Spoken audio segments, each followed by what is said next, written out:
还会缺主见？毁了。被谁毁了？这个你不用知道，你需要做的就是用它做好准备，保护范闲。然后呢？你能把它修好？不是我修。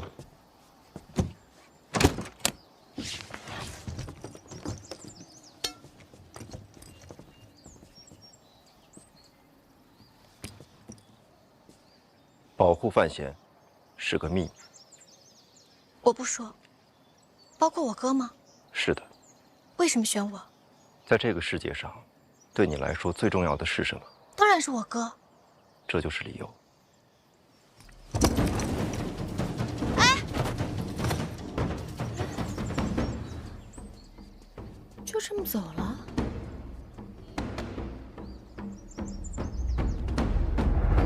这小范大人说的，你听明白了吗？我也不知道。哎，晚上见。晚上见。告辞，告辞，告辞。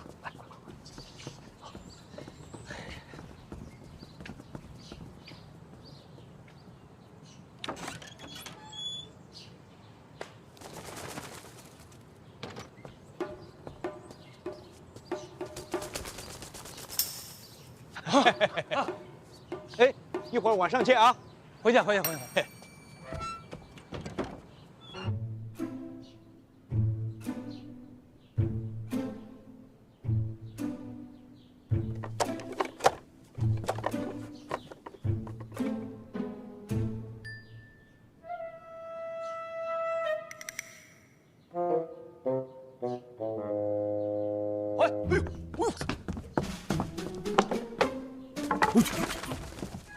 什么呀？我看这帮商贾都往那个外边撒鸽子，我不知道是啥，我说拿一看看。是不是给京都传信了？山上的事儿，得让京都的人知道。那为啥呀？这个他们自己不就是老板吗？那买不买库债自己还说了不算。无根之木，岂能立足？你的意思，他们背后都有根？废话。那我把他放了。你这就不许拉他了啊！你这。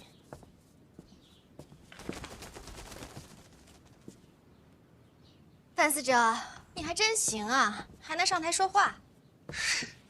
那可不，姐，哎，我这么跟你说，范闲那套厉害归厉害，我都没听说过。但你得这么想啊，我要是都没听说过，那帮商贾们能懂吗？啊，你说范闲拽那些个词儿，什么国运吧，又财富吧，那商贾们根本就不明白，能打动他们的就俩字儿：皇室。你还得意起来？那不该我得意吗？说得意吧，其实还欠点什么，反倒是有点担心。担心什么？我本来以为啊，把皇上一搬出来，他们吓得就把钱全交了。那可是你说，要是把消息传回京都，怎么了？库债这事儿前所未有，我怕他万一，他要是触犯国法可怎么办呀？那没事儿。那就好。下半场是你说的，军务戏言也是你讲的。要真出了事儿，拿你交差不就完了？啊！还不能憋着这个呢吧？我可是帮他呀！哎呀，我这不能，绝对不能。我们俩现在关系还不错。对，肯定不会。库债嘛，怎么能算犯法呢？当然算了。什么库债？我大清立国以来，从未听过此种事物。这逆子胆大包天，还什么分担皇室债务，属实荒唐，国法难容。正所谓子不教，父之过。要我说，先把范闲押回来，然后我这尚书也抹掉。家风不正，没脸做官，回儋州养老算了。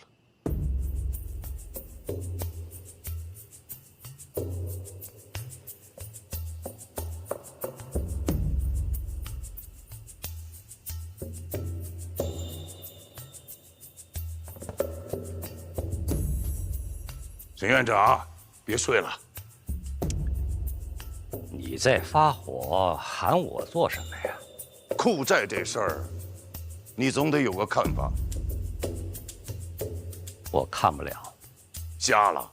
内库财权不在监察院的监管之内，管不了。没说内库，说库债。新鲜，没听过。确实新鲜。库债一事，自古就未听过。依照大清的律法，也没有库债这一条啊。可若是治罪下来，也无法可依呀。这新鲜事儿，二哥怎么看呀？回太子的话，臣现在还在闭门思过，没陛下召唤，连门都不敢出，更别提善论朝政了。哎，说说无妨。无法可依，无理可循，但凭圣才而已。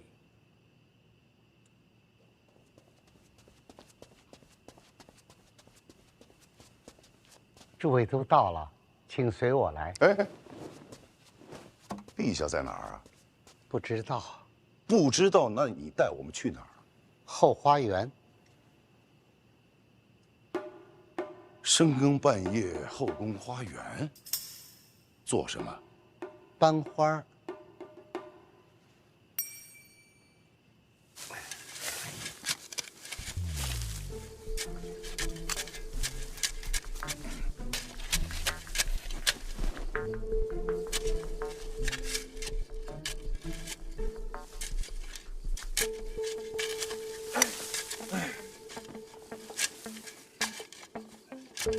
侯公公，哎，你确定这是陛下的旨意？范大人，老奴有天大的胆儿，也不敢假造陛下的口谕呀。这是闹的哪一出？就是班花。就咱们几个人吗？那下人呢？陛下早就有旨意，这一片啊，不许宫内下人靠近。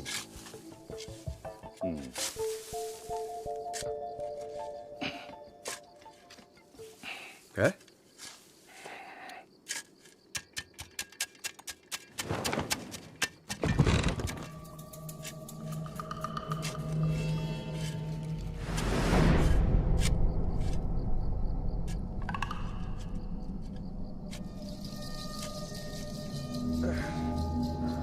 范大人，您辛苦。这赏菊大会每3年举办一次，之前都是在悬空庙吧？确实如此啊。这也不是什么珍贵的花，为何让我们亲自送过去啊？陛下喜欢啊。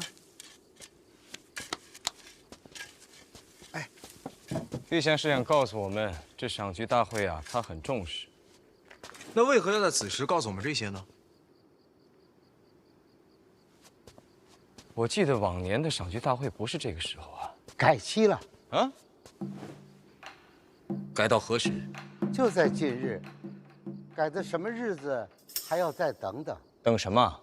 等小范大人从苍山回到京都。啊？这赏菊大会为何要等范闲回来呀？陛下是这么说的。也就是说，陛下重视赏菊大会，但何时召开，要等范闲回京都。殿下，您说的没错。陛下是想提醒我们呀，赏菊大会重要，范闲更重要。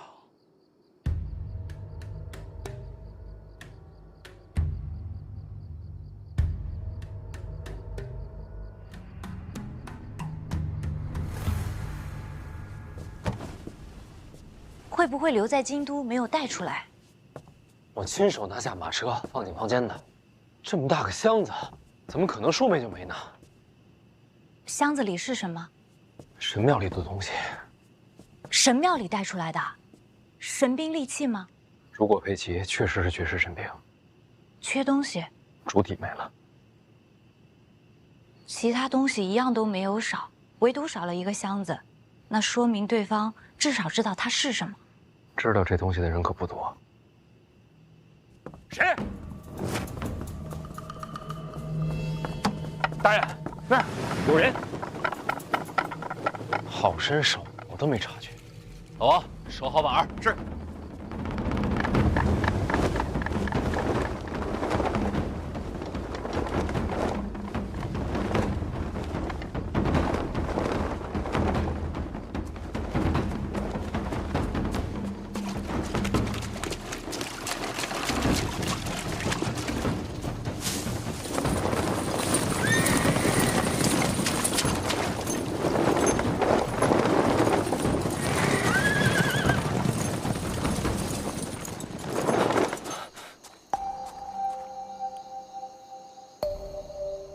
吃。哎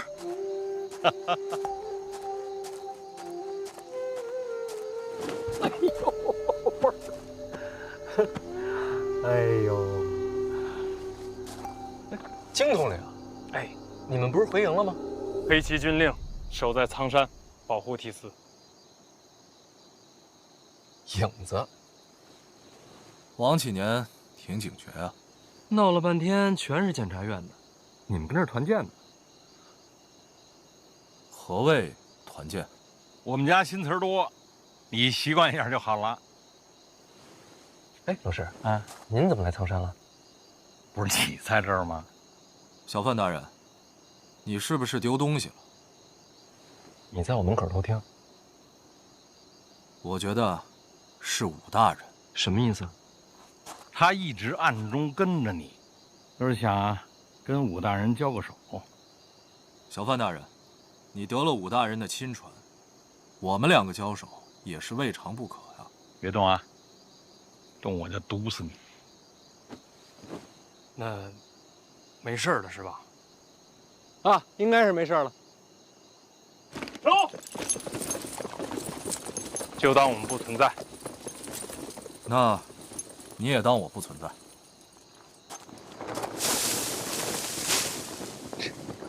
神神秘秘的。走吧，老师，都到苍山了，上我那儿吃宵夜去。哦，错了，这边。哎，等会儿，我跟你说个事儿。我去江南追查一个杀人案，凶犯到了京都之后，又找不着人了。两种可能，要么就是武大人，那另一种可能呢？有人把这个凶犯在京都给藏起来了，连检察院都查不到痕迹。当然，有这般手段，京都能有几个呢？不，这也是线索。来苍山陪你待几天，这案子透着诡异，回京都就朝着这路子往下查。我本来想有了结果之后再见你，我在暗处。不是，哎呀，你媳妇那肺痨啊，让你给调养的差不多了。回去之后呢，一天一粒，药吃完了，病根就除了。百年好合，陛下想看，我也想看。要不您告老吧，我养您。胡说八道！我认真的。行了，把宗师隐藏在京都，我要是不把他挖出来，我寝食难安。不是，哎呀，别唠唠叨叨吧，赶紧给我生个徒孙儿。长大了，我教他用毒。回去了。那您答应我，别玩命。放心，我比你怕死。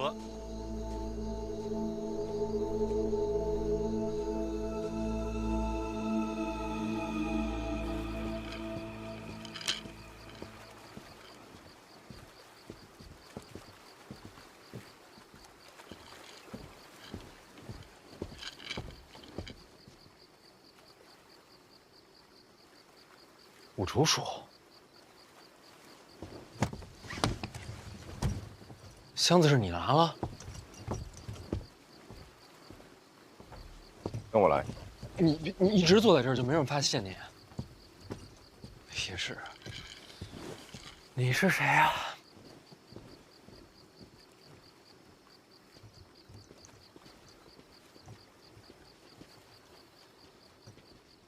叔，影子好像对你很感兴趣，一直想跟你交手。没兴趣。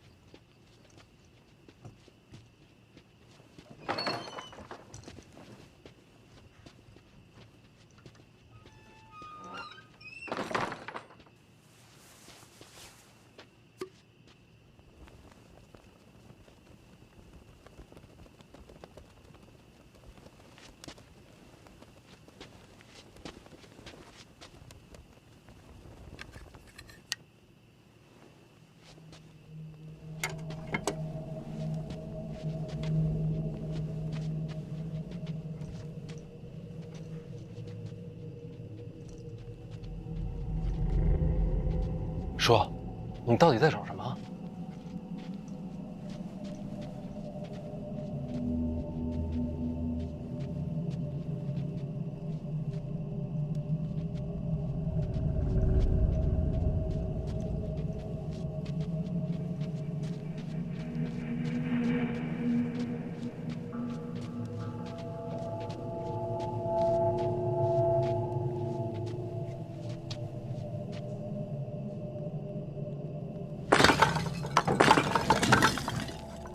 这里边有东西。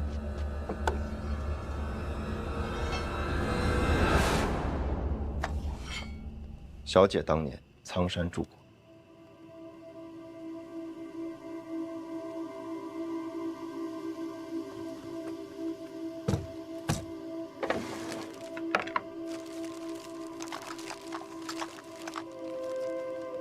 我娘藏的，本来该毁了，就像这箱子。这是我娘亲自毁的，为什么？遵循法则，超越时代的物品不能留存。谁的法则？神庙的？应该是。应该？忘了。既然这样，干嘛不全毁了？他又为什么留下这3个？超越时代的物品，不能留给这重启的世界。历史进程不该被影响。但你不一样，你是个错误。错误？你既是这世界的人，同时又源自过去。你是错误，是故障，是未知变量，也是逻辑漏洞。这是小姐原话。所以我那些记忆，难道是来自神庙？不知道，我只是复述。小姐留给你的是一线生机，修好它，你拥有扭转命运的3次机会。怎么修？去江南，去3大坊。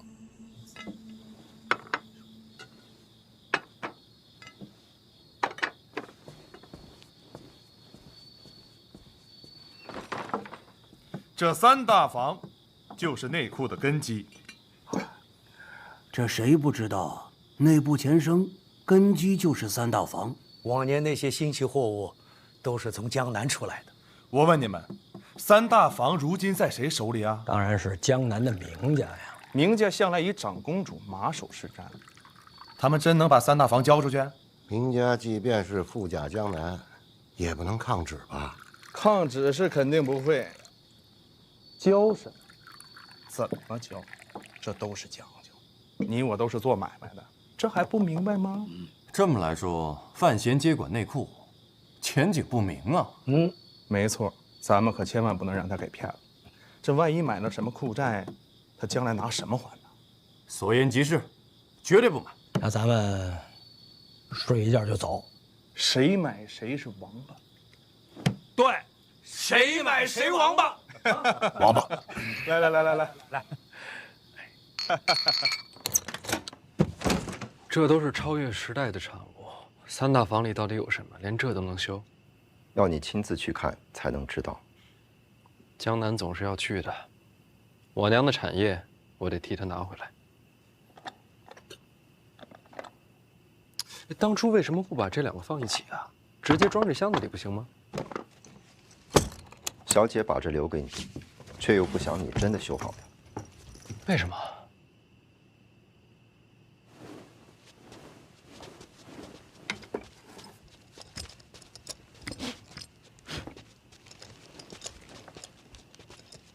当神庙改变命运，未来亦将留下烙印。这句是真没听懂。当神庙之物使用太多，未来岁月，你终将去往神庙。这有点过于违心了。我等你到江南，到那时，你才有面对大宗师的底气。用这个对付大宗师，太欺负人了吧？未必。什么意思？有这个也未必斗得过大宗师？没错。大宗师也是人，这超越时代的武器怎么躲？我像正常人吗？成大宗师者，已不被人间常理束缚。那不成了妖怪？差不多。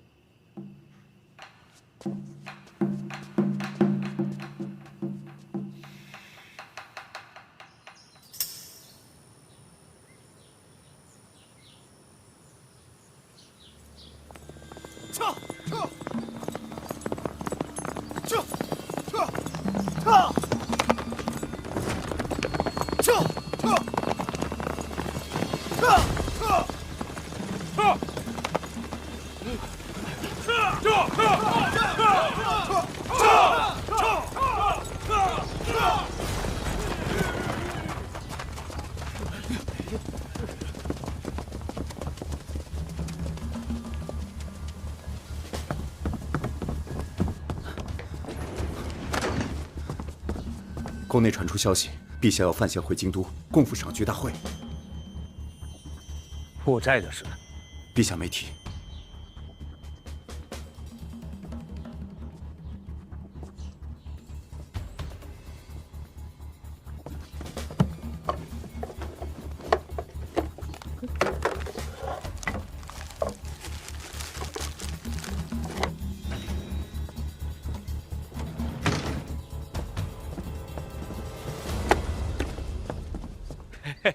哎呦，你听说了吗？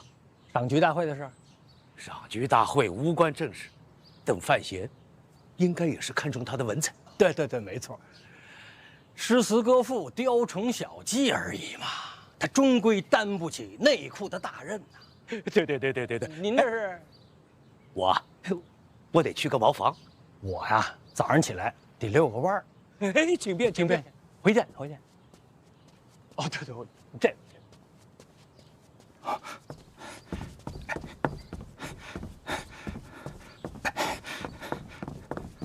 哎，你不是去散步了吗？这是你们家茅房啊？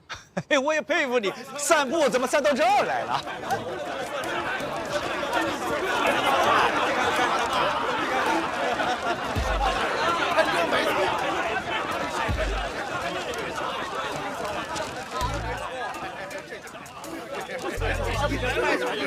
小范大人，刚才少我的5万两一定给我留着啊！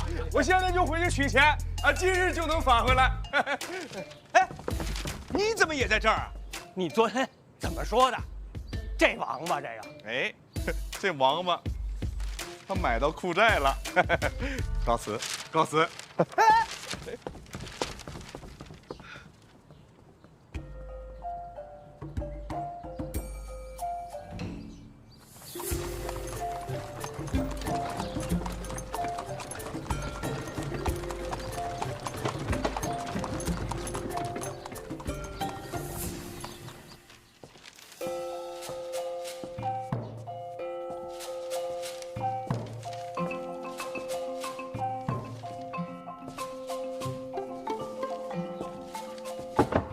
行了，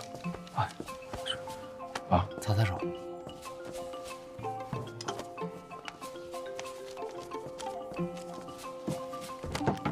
哥，我怎么感觉这数不对呀？有人可能没带够银票，回家取了吧？我粗略的算了算，都不止2000多万两。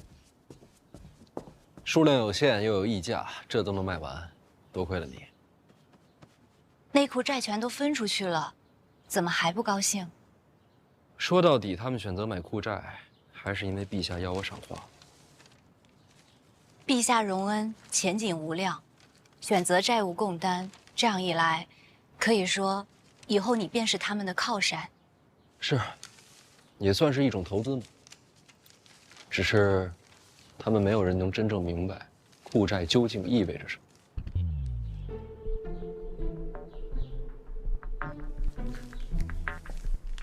国运与货币相连，这说明代表所谓财富的含义已经远远超越了过往的限制。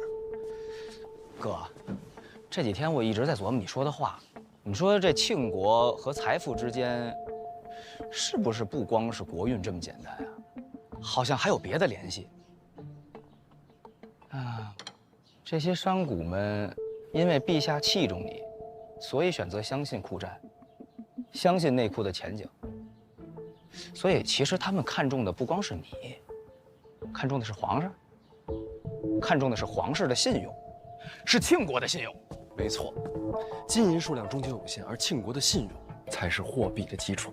对，不光是庆国，北齐的信用也代表了北齐的财富，所以国家的信用就是财富。国家信用是财富。是货币的基础，那这之间缺什么呢？货币、信用。咱们出去，让他在这儿仔细想一想。货币、财富、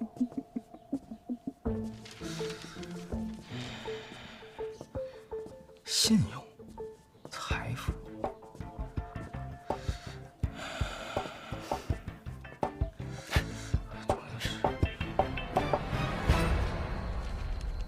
货币、信用，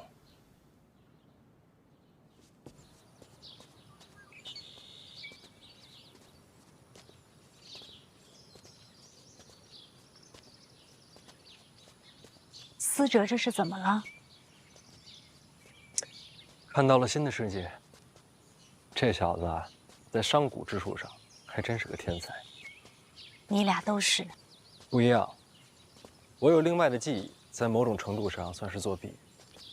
如果我俩交换，最起码在商贾之术上，我没他这悟性。这一点上，他比我强。那是好事啊。婉儿，对不起啊。怎么了？苍山恐怕待不了多久。那是当然，陛下还等你回去赏菊大会呢。我准备了那么久。最后成事，还是他一句话。天子嘛，自古以来都是天下中心。等赏花大会结束，咱们一起去江南吧。我也去。当年我娘在江南创立了3大坊，时至今日，仍是内库的根基。这些都是她留在世上的痕迹。我想。我应该和你一起看。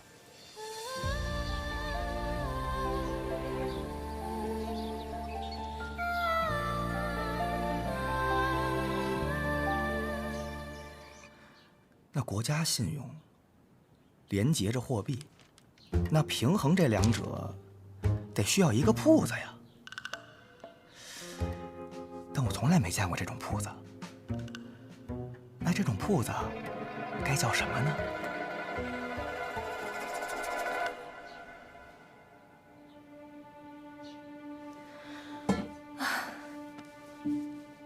你找把火铳，练练瞄准。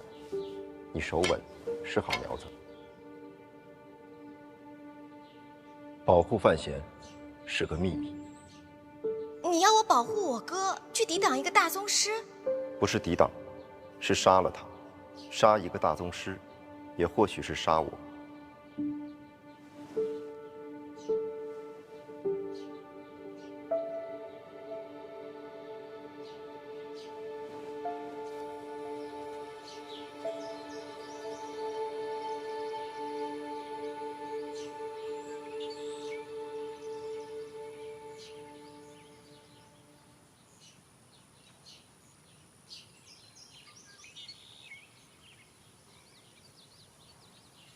他们两个准备站多久啊？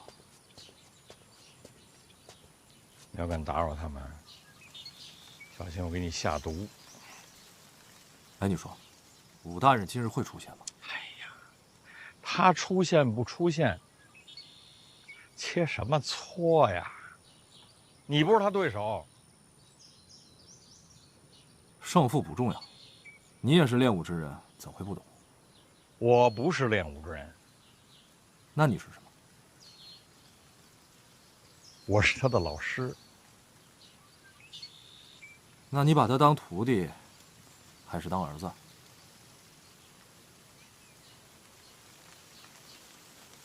看来今日武大人是等不到，我先回京都，你多加小心。如果武处真的是凶手，天下没有人能活命。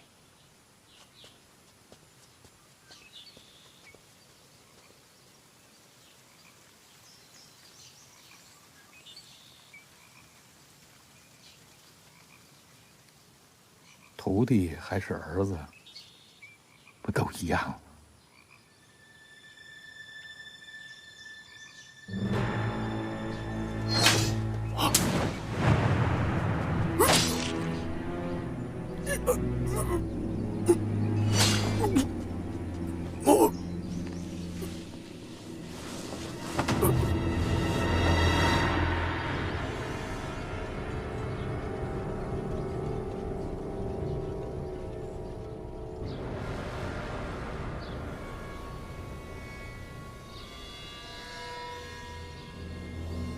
怎么了？看见什么了？没什么。辛苦了。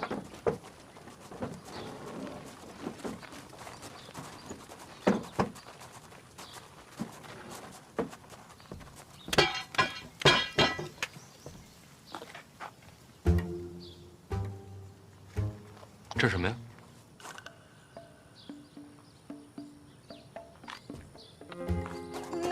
没什么。我都看见了，你买了把火铳。对呀，是有人欺负你吗？没有啊，就是我自己有兴趣。那就好，你用的时候注意安全啊。嗯。思哲呢？他最近恍恍惚惚的。啊，他来了。哥，姐，来了，该走了。是该走了，都在等你了。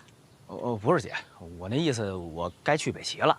去北齐啊？我跟哥都商量好了，娘也同意了。想好这个通商的主理人该做什么了吗？我想来着，而且越来越清晰了。我这几天一直在琢磨你说的话，什么国家信用啊、货币基础啊，我感觉这之间啊必须得有一个铺子调节平衡。那这个铺子如果开在庆国呀，估计连怎么死的都不知道。他必须开在北齐。北齐现在是大战刚败，百业待兴，正是好机会。我能抓住这个机会，这个铺子前所未有，我这是开万世之先河。往小了说啊，咱就挣点钱；要是往大了说，整个北齐的国运都在弟弟手心里攥着呢。名字想好了吗？想了，哎，你们俩也帮我参谋参谋。你看啊，那个卖米的叫米行，卖布的那叫布行。咱这个跟钱有关系，叫钱行是有些太直白，太粗俗了。钱它不就是银子吗？所以就叫饭行。那你提银子干什么？我是这么想的，咱都开万世之先河了，咱老范家咱得名垂青史，经史留名。名字可以再斟酌。那饭行不好，那要不叫闲行、弱行、折行？哎呀，算了，哎，回头我路上慢慢想吧。哎呦，哥，你知道，我现在特别激动，我好像就这辈子终于知道为什么而活了。这就叫做人生目标。对，我找着人生的目标了。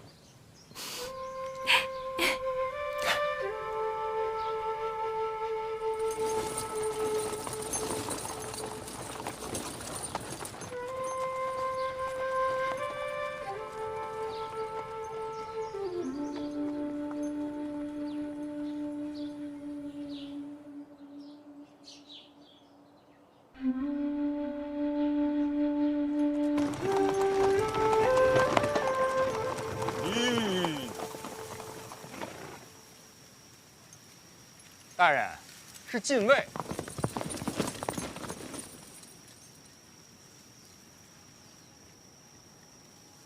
这就是赌我来的。黑旗候命，随时可以冲阵。哎，别，这可是禁卫，天子之师。不用担心，黑旗才是天下第一强军，绝不会输。不是，我担心的是这个嘛。老王的意思啊，冲禁卫可是重罪。院长交代，苍山一行受提司调遣，黑旗只遵军令。哎，来人了啊！这位不也是熟人吗？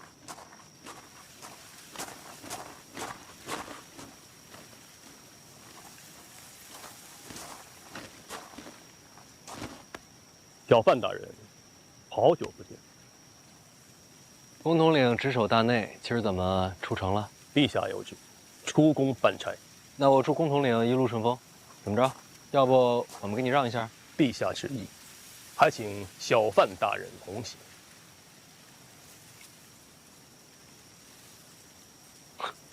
我才刚下苍山就找过来了，消息这么灵通。在下只懂听旨，其他的真不明白。那怎么说？公统领带个路，我们后面跟着。不必劳师动众，只需小范大人一人作业。说是旨意，有圣旨吗？这么小？陛下口谕，该省要省。咱们这陛下呀，还真是勤俭节约。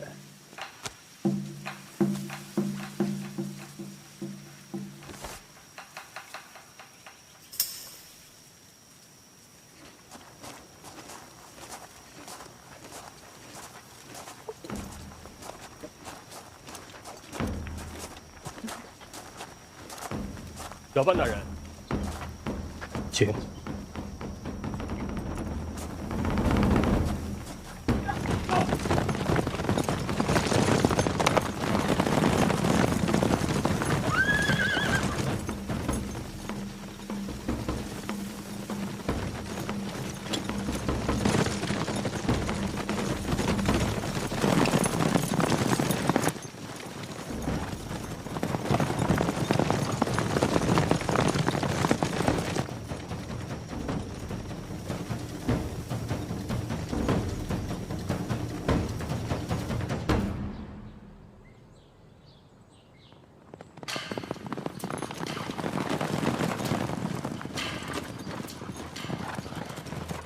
小范大人，这边是皇室历年赏花之地。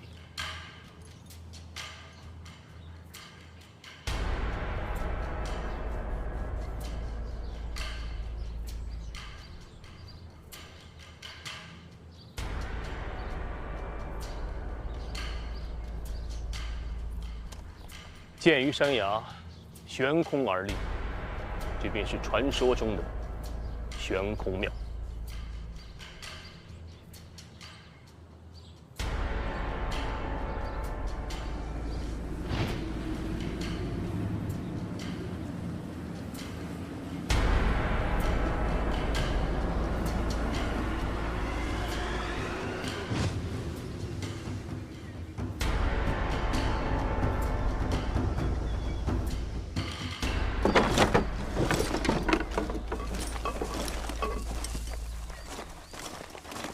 这是庆国最早的一座，据说，是信奉神庙的苦修士一砖一瓦铸建而成。虽说，天下的庙都是为了供奉传说中的神庙，可只有真正的神庙，才是与众不同。这众生之力也很了不起。小范大人还是更看重人。当然。不然叫什么人间啊？过几日便是赏菊大会，咱们的差事就是把这些运到上面去。那我在这儿有什么用啊？陛下说了，这几盆你要亲自搬上去。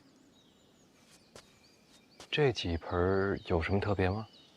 在下不知，都是领旨行事。